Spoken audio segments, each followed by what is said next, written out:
Диплом победителя межрегионального этапа всероссийского конкурса за нравственный подвиг учителя – еще одна ступенька к пьедесталу достижений учителя информатики Мадины Тибоевой.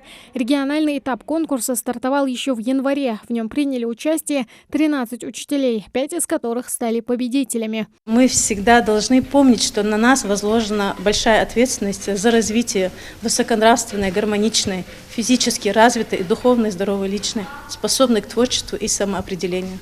В их числе была и она. Накануне в Дагестане прошел уже межрегиональный этап конкурса, где учительница снова вошла в пятерку сильнейших. В своей работе Мадина наравне с другими участниками делилась накопленным опытом в воспитании в духовно-просветительском и гражданско-патриотическом направлении подрастающего поколения. Всему начало здесь, в краю родном, так я назвала свою работу.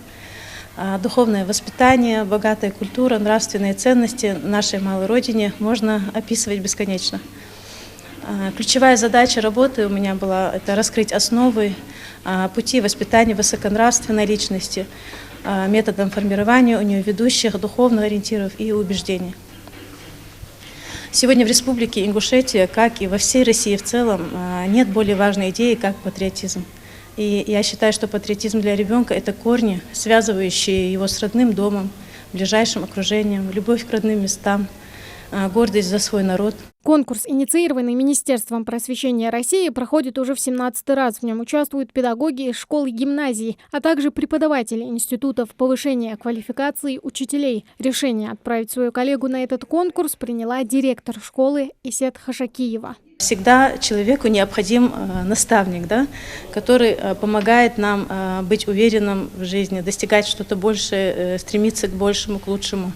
И вот я хотела бы, пользуясь случаем, поблагодарить своего руководителя Хашакиева Исет Курешевну, которая всегда была нашим наставником на протяжении многих лет. Бок о бок мы вместе работаем, которая направляла нас на новые возможности, вселяя уверенность и всегда видящая в нас высокий потенциал. К этому Мадина Руслановна шла уже долгие 6 лет своей работой, своим трудом, своим действительным стремлением и компетентностью в своей области.